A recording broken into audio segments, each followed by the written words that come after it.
Good morning, everyone. Welcome back to the show. We are live at the New Orleans Investment Conference today. It is currently day 4. It is the final day of the conference. I'm Michael Rebello. I'm the host of the Ever Forward Mindset podcast. I'm a 20-year-old entrepreneur who chose entrepreneurship over the traditional college path and inspired by the goal to retire my mother and to help other middle Americans like her to learn about and invest in multifamily real estate to build long-lasting financial freedom. And today, I'm joined by a colleague of mine on the Main Street Media Network, Nathan Barkocy. It's a pleasure, my friend. Absolutely, Michael. Of course. So, Nathan, you are 6 years ahead of me, right? You're an entrepreneur full-time. You have a family. You have an amazing wife. You have the perfect picture. But I would love to hear your story and share your story with the audience so they can get to know you a little bit more. So I love how you say the perfect picture. We'll find out how we got there, right? Absolutely. Not so pretty getting there, right? A lot of hard work and a lot of pain. And so I am Nathan Barkocy. I am 26 years old. So I got you beat by 6 years, man. Yes, you do. Yes, I do. And I've been able to build up multiple businesses. I have a real estate portfolio in Fort Worth. I am the owner of a syndication firm. We develop a medical flex-based development fund in Fort Worth, which is really focused on medical property in particular because that's recession resistant, right? Medicine is always in use. And so I'm focusing on that. And then I built a real estate restoration business out in DFW because there, once again, is recession resistant. The rain never stops, the hail never stops, the wind never stops, right? So we're able to help our clients. We do have a team that's specifically focused in an expertise regarding insurance.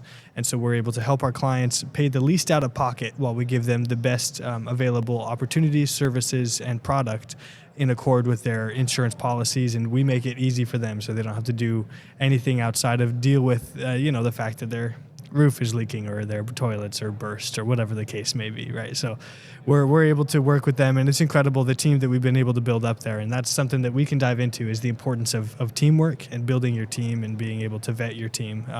That's been the number one most important part of building a business. And so all of my real estate is out in Fort Worth, and I do live in another state with my family, and I do have a 2-year-old boy and a 2-month-old boy and my beautiful bride, and it is a blessing. The number one goal for me was to be able to have a family and raise kids and grow the church, and so that is my call, and that's what I'm trying to do to the best ability that you can. It's always lack of sleep. You have to drink a lot of coffee when you're dealing with newborns, right? So, Yep. So dealing with newborns and also building businesses and also writing books and also doing podcasting and all of this it's a lot to stack on top of each other, but I would have it no other way, right? I mean, so the main passion that I have, right, is redefining wealth for a new generation, which is what I've done in this new book that we have our first in-person copy right in front of us, Old Wealth, New Wealth, True Wealth. I co-authored it with Sharon Lechter, who's the one who wrote Rich Dad, Poor Dad with Robert Kiyosaki and built up that brand. She's a 5 times New York Times bestseller and internationally renowned name, right? So very blessed and honored to be working with her. And this is another example of how to build your network, right? How you need to build that power of association and fill yourself in a room full of people that are where you want to be, right? Because you'll get there eventually, right? And so this book, right, we're redefining wealth for a new generation. It's really covering old wealth, which is more so the long-term, tax-efficient, really why we're here at the New Orleans Investment Conference, right? So building long-term wealth, that's through real estate, through gold, through maybe even more hushed methods like offshore banking or dynasty trusts, all tax efficient, whole life insurance, right? Very tax efficient, very long-term planning. New wealth is more of the modern wealth, right? So social media influencers, kind of the get-rich-quick schemes almost, right? So they're going to have their flashy watches, they're driving the Bentley, nothing wrong with that. It's just maybe there's something more beyond just the monetary value of the old wealth and then the modern day flashiness of the new wealth. We're looking to define true wealth, which is the combination of the two of those, because neither one is better than the other necessarily.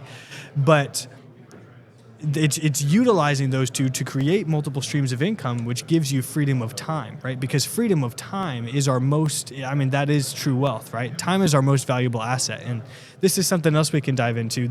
I discovered this when I was 16 years old. I was a competitive cyclist, and I got hit by a car at 60 miles an hour. And so I died on the scene, and I was in a coma for 2 weeks. I was in the hospital. I was in the ICU for a month. I went to Craig Hospital for 2 months where I had to learn how to walk again and talk again, eat again.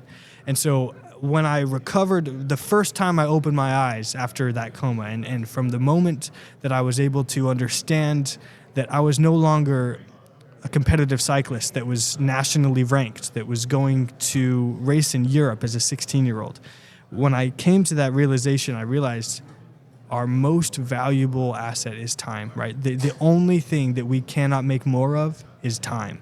And tomorrow is never promised, right? So we need to make the most of today, which is why I have so many ventures, because I'm a serial entrepreneur, if you like to say that, because I just want to get my iron in as many fires as I can, because I'm 26. We're both young. We both have a lot we can build, and so I've decided to chase as much as I can.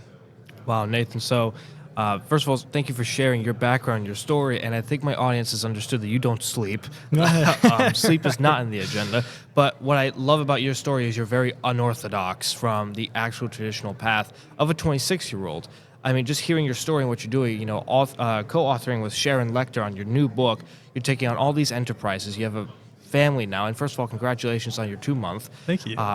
And you have a family, you're building up a business, and you're building the future that you want to build your own way. Pretty much ownership, very much what we talk about here on the Main Street Media Network. And you mentioned teamwork, and you mentioned, the church, and all of that pretty much revolves around community. But I kind of want to dive back into teamwork really quick, because that's super crucial. I do syndications as well, multifamily. You do a lot of these complex operations as well. And when you have a right team, you already know that this is going to go smooth. But it's almost like, I got to pick my cards right. I got to choose my people right and do constructive due diligence. But I would love to hear from your point of view how important for you is team building and having the right players in your corner when you take on this enterprise.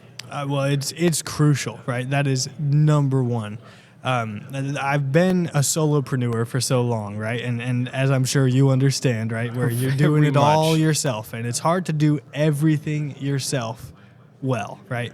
And that's the key. I mean, Russell Gray was telling us about this, right? He said that he's good at some things, but not everything. So he needs to ensure that he hires the best talent for those things that he's not the best at doing, right? And that's what that's the almost a more recent change that I've made to my businesses, is realizing that I can't do it all, right? And so I've started bringing on employees, bringing on assistants, and being able to delegate all that. So the key here, right, is the teamwork, like you said.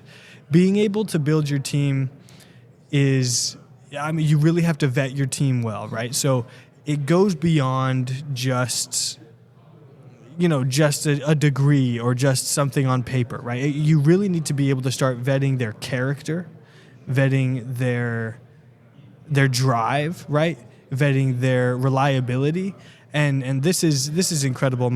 For example, my team out in Fort Worth that I have for the real estate restoration, have a 40-plus-year-old experience general contractor, and then I have a man who used to be an insurance adjuster who has 40, 50-plus years of experience in that field. And so he knows, my insurance adjuster knows how to fully analyze each client's insurance claims so that we're able to make it most profitable for our clients and ensure that everything is covered for their best needs, right? And then my general contractor has seen it all, right? He's seen all of the roof leaks. He's seen all of the blown piping. He's seen all of the structural damage. And so his experience and his knowledge of how to utilize or how to manage these contracts and how to manage the coordination of our subcontractors, that is incredible, right? That's something that they have 40 plus, 50 plus years of experience. Me as a 26-year-old, it wouldn't be possible for me to have that amount of experience, right? Right. And so being able to build your team around you that has that type of experience and understanding is crucial, which is the same with Sharon Lechter, right? I mean, she has built multiple businesses. She has exited multiple businesses. She's built just in a complete legacy for herself, for her family, and for all of her clients. And being able to work alongside someone like Sharon Lechter, where her legacy is that of building legacies, right? And so being able to move along with those people who have such an experience, so much wisdom. There's a difference between knowledge and wisdom, right? So I can gain as much knowledge as I want from a textbook, which is sometimes what you need to do, especially when you're studying real estate or when you're studying investment paths, right? But you can't gain wisdom from a textbook. You can't gain wisdom from a course, right? You have to gain wisdom from one-on-one mentorship, or even mentorship in a group, but particular one-on-one mentorship is incredible. And so really, that's a long answer to your question about teamwork. And I think it's made manifest in something that you and I are doing together here with Main Street Media Network, right? Being able to work together and lifting each other to the highest and best potential good that we are able to achieve. 100%. And when you talk about experience, in fact, just to delve into my portfolio a little bit, I'm currently co-managing 152 units out of Tyler, Texas right now, and I just signed a contract on 64 more apartment units in Tulsa, Oklahoma. But the kind of funny story with that particular deal that I'm working on in Tulsa, I know nothing about Tulsa except for Tulsa King on Paramount Plus and the fact that it was the oil capital of the world. And one of my friends and now general partner on the team, he was like, hey, I have a deal out in Tulsa. Do you want to look at it? I'm like, sure. And then once we were starting to get into conversations, because I like the numbers, I like the location, I'm like, okay, tell me why.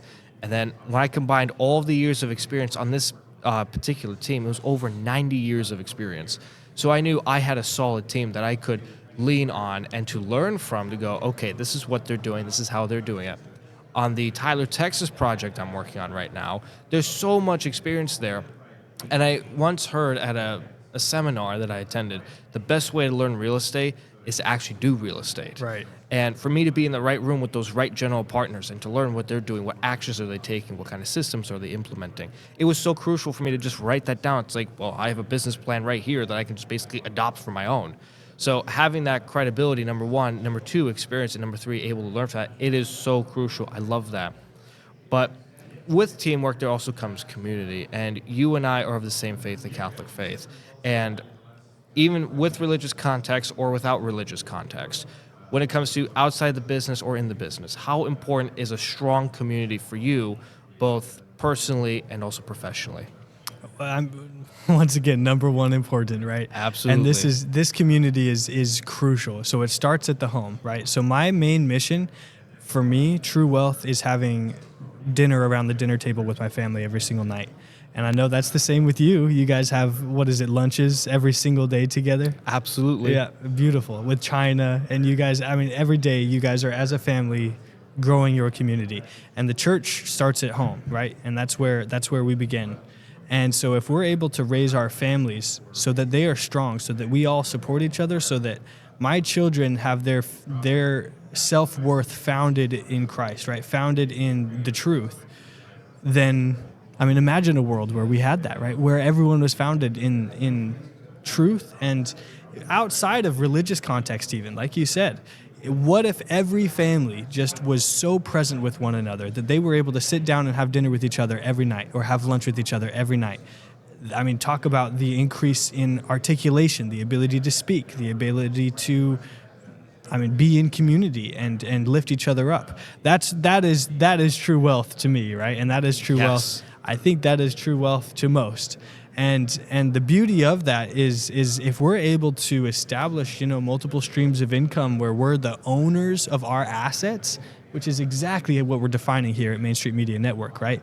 Getting people off of the passive reliance on Wall Street, where it's all paper assets, right, and into real ownership of hard assets. That is true ownership, right? And if you have true ownership, then you can create freedom of time. And freedom of time then allows you to have dinner with your family every night, and eat some delicious, I know you love your pasta, right? So you know me too well, absolutely. Yeah. Yeah. Does that answer your question? It answers my question fully, and you said it so well that, when you bring families together and it's at the base, it's at the center point, the epicenter. once the family starts to collapse, your entire world starts to collapse. Like, when in doubt, go to the source, go back, ground yourself. In fact, you told me this morning to recenter yourself. You know, you ate healthy, you ate clean, you spent a little bit of time with your family, and then you just went out for a workout. And now you're here doing this podcast and wrapping up day 4 with me, along with Russell Gray and the Main Street Media Network. Every once in a while, I think it's very important for us to become present, just stop what we're doing and come back to center and go, what am I doing? In fact, I'll give you an example, just a quick short story. This past March, I hit burnout, and I was like working 7 days a week, 13 hours a day, and I realized that I'm not even spending time with my family, and that's why I'm actually working, is to get time back, that time freedom. So 1, I can retire my mom, and also number 2, spend more time with her, because eventually there's going to be a day where I know I'm not going to have that day again. And it's like, let me just rewind, let me take a break and just recenter myself. After recentering myself, spending more time with my family, and recognizing what I need to focus on, my whole trajectory changed. I mean, my profit went up, my deal sourcing went up, my capital raising went up, everything just went up. It was like, coming back to center. I won't go down that rabbit hole. But just to come back, with community, there's relationships and partnerships that come out of it. It's fruitful. And I know there wasn't a particular day where you just woke up and you're like, I'm going to write a book today.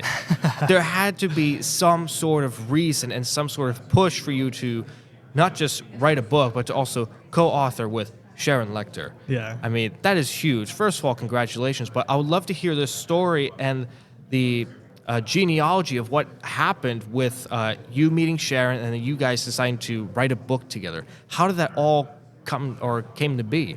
Absolutely, yeah. So this goes back to, my accident. So I was, nationally ranked cyclist. I got hit and I died on the scene and miraculously recovered. And from there, as I expressed to you, I had a new lease on life, if you want to say that, right? And so my mindset shifted, my view of everything shifted, and I knew that I needed to be, if God was to save me from that, right? If God was to save me from such a tragic event, he needed me to do something, right? And so I knew that I needed to get my voice out there. And so I had built up this real estate portfolio, and I could have just been sitting with my feet up and just relaxing, getting a massage on a beach somewhere Right. for the rest of every day for the rest of my life. I easily could have done that. I set up some investments, tax advantaged, and we would have been flying free if I would have chosen to just stay on that path, right? But we're all called to something more. This is a very Abrahamic story, right? So Abraham was, living in his father's tent for 80 years of his life, just getting skinned grapes fed to him, and it was luxury to the finest. But then, right, he hears the voice of God, and God calls him to his adventure, his great adventure. And what did that adventure entail? It was full of trial and hardship and suffering and death and famine and plagues.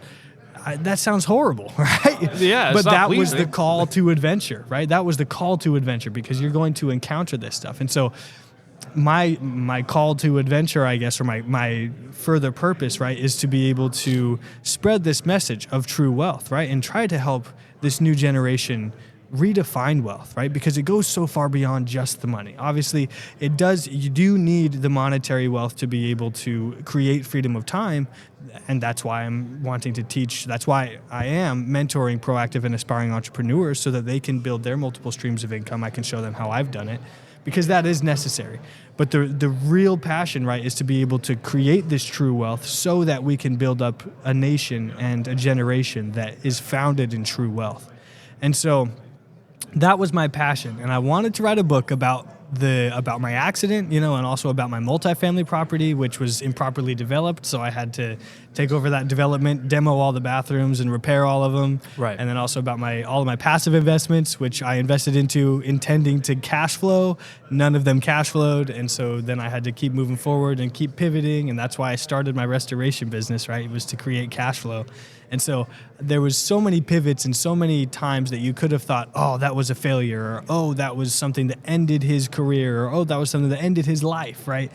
But something only ends when you decide to sit down and stop, right? So I wanted to write a book where I gave all those examples in my life of times that I've encountered trial, times that I've encountered suffering in any regard, and relate that back to all of my audience, right? Because everyone encounters suffering. Everybody encounters suffering in some regard. Maybe it is an experience like mine where you lose your life. Maybe it is familial suffering. Maybe it is social suffering. Maybe it's financial. Maybe it's political, right? Maybe it's, societal. Any of this suffering, right? Right. Is so applicable to everybody. Everyone can relate to that. So I was writing an autobiography. I got it to 120 pages, I think, and so that'll be published eventually. But I thought to myself, I really need to work with a team that's going to help me be able to put this together. And I also thought to myself, you know what? Someone like Robert Kiyosaki, someone like Donald Trump, they don't have time to sit down and write a full book, So I started diving into how I'd be able to write this book. And I reached out to a lot of ghost writers, but nothing really stuck. And then I looked into who wrote Rich Dad, Poor Dad with Robert Kiyosaki, and it was Sharon Lechter. And so I reached out to Sharon Lechter on her website, and within a day, they responded to me, and they said, let's set up a time to talk. And so we talked, and her mentorship alone thus far, just in writing the book, with my business, with my articulation, with the way that I can format and structure everything that I say and do has been incredible. And so it's been something where I reached out to them to write a book, and then they mentored me to build a movement, right? And that's what we're doing. And so that was a very long-winded answer to your question, but that's, I guess, how I got started with Sharon, and I'm sure you and I are going to continue to do a lot of content together, so we'll kind of dive deeper into the whole story of Old Wealth, New Wealth, True Wealth. Oh, 100%. And first of all, thank you for sharing that. Congratulations. That's a huge accolade on your sleeve for sure.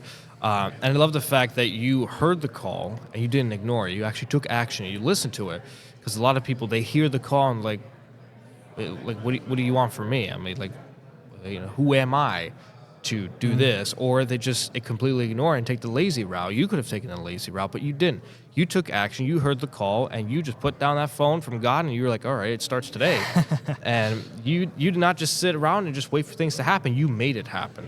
So congratulations. It's very inspiring. But just to wrap up our episode, with your insight, your success, and everything that you're doing now, from your perspective, what do you think more young people, not even just entrepreneurs, but the young populace out there, kind of like our generation, should know today to start putting themselves on the correct path to their future, to kind of get to where you are today?